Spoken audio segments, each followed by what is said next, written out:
বিশ্বকাপের আগে নিজেদের প্রস্তুতি ম্যাচে পুরো ফুটবল বিশ্বকে যেন ব্রাজিল একটি বার্তা দিয়ে দিল। সেলেসাও এখনও থামেনি। মারাকানা স্টেডিয়ামে পানামাকে 6-2 গোলে বিভৎস করেছে কার্লো আনচেলত্তির দল ব্রাজিল। স্কোর লাইন দেখলে মনে হবে একতরফা ম্যাচ, কিন্তু এই ম্যাচে যেমন ছিল ব্রাজিলের দুর্দান্ত শক্তি, তেমনই কিছু দুর্বলতা পড়েছে স্পষ্টভাবে। ম্যাচের শুরু থেকেই ছিল ব্রাজিলের আধিপত্য। ম্যাচের প্রথম মিনিটেই গোল করেন ভিনিসিয়াস জুনিয়র। শুরুতেই গোল খেয়ে পুরোপুরি চাপের মুখে পড়ে যায় পানামা।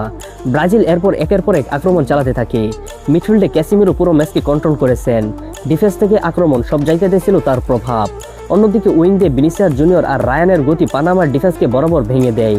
তবে ব্রাজিলের শুরুটা যতটা ভালো ছিল, ডিফেন্সে ততটাই ছিল কিছু সমস্যা। পানামার প্রথম গোলটি আসে সেট পিস থেকে। এখানে ব্রাজিলের ডিফেন্ডারদের পজিশনিং একদমই ঠিক ছিল না। বল ক্লিয়ার করার সময় সমন্বয়ের অভাব দেখা যায়। আর বড় দলের বিপক্ষে এই ধরনের ভুল খুবই বিপজ্জনক হতে পারে। বিশেষ করে যখন ব্রাজিল আক্রমণে উঠে যায়, তখন পিছনে ফাঁকা জায়গা ব্যবহার করে প্রতিপক্ষ সুযোগ তৈরি করতে পারছে। এটাই বর্তমানে ব্রাজিলের অন্যতম বড় দুর্বলতা। দ্বিতীয় ওভারে ব্রাজিল যেন আরও অগ্রসরী হয়ে ওঠে।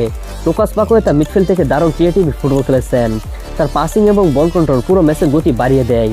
ইগোর থিয়াগো পেনাল্টি থেকে গোল করেন, আর দানিলো শেষের দিকে গোল করে জয়কে আরও বড় করে দেয়। সবচেয়ে অবাক করার বিষয় হলো, সাবস্টিটিউট নামানোর পরেও ব্রাজিলের খেলার গতি একটুও কমেনি, বরং মনে হচ্ছিল নতুন খেলোয়াড়রা আরও বেশি এনার্জি নিয়ে মাঠে নেমেছে। এখানে দেখা গেছে ব্রাজিলের সবথেকে বড় শক্তি স্কোয়াড ডেপথ।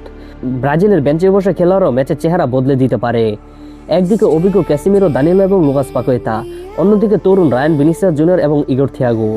এই মিশ্রণটা এখন ব্রাজিলকে অন্য লেভেলে নিয়ে যাচ্ছে। কার্লো আনচেলত্তির অধীনে দলটা এখন অনেক বেশি অর্গানাইজ এবং অ্যাটাকিং ফুটবল খেলছে। ব্রাজিলের শক্তিগুলো যদি হিসেব করা হয়, তাহলে দ্রুত counter attack, wing play, midfield control, high pressing, squad depth এবং তরুণ খেলোয়াড়দের আত্মবিশ্বাস, বিশেষ করে ভিনিসিয়াস জুনিয়রের স্পিড এবং ড্রিবলিং পুরো ম্যাচে পানামার ডিফেন্সকে ধ্বংস করে দিয়েছে। আর ক্যাসিমিরো দেখিয়েছেন কেন তিনি এখনো বিশ্বের অন্যতম সেরা মিডফিল্ডার। তবে দুর্বলতার জায়গাগুলো পরিষ্কার, যেমন সেটপিস ডিফেন্স দুর্বল এবং ডিফেন্স লাইনে ফাঁকা জায়গা তৈরি হচ্ছে। কাউন্টার অ্যাটাকে মাঝে মধ্যে স্লো রিকভার হচ্ছে। ফুলব্যাকরা উপরে উঠে গেলে পিছনে স্পেস থেকে যাচ্ছে। বিশ্বকাপে যদি ফ্রান্স, আর্জেন্টিনা বা স্পেনের মতো দলগুলো এই সুযোগ পায়, তাহলে ব্রাজিলকে বড় মূল্য দিতে হতে পারে। তবুও একটা বিষয় পরিষ্কার, এই ব্রাজিল দল আগের থেকে অনেক বেশি আত্মবিশ্বাসী। দলটা এখন শুধু ইন্ডিভিজুয়াল স্কিলের উপর নির্ভর করছে না, বরং পুরো টিম হিসেবে খেলছেন। আর যদি ডিফেন্সিভ ভুলগুলো ঠিক করা হয়, তাহলে 2026 বিশ্বকাপের সবথেকে ভয়ঙ্কর দলগুলোর একটি হতে পারে ব্রাজিল।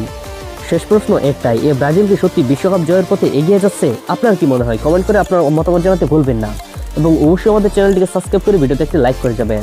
তো আজকের মতো এই পর্যন্তই। সবাই ভালো থাকেন, সুস্থ থাকেন। দেখা হচ্ছে একটি পরবর্তী ভিডিওতে। আল্লাহ হাফিজ।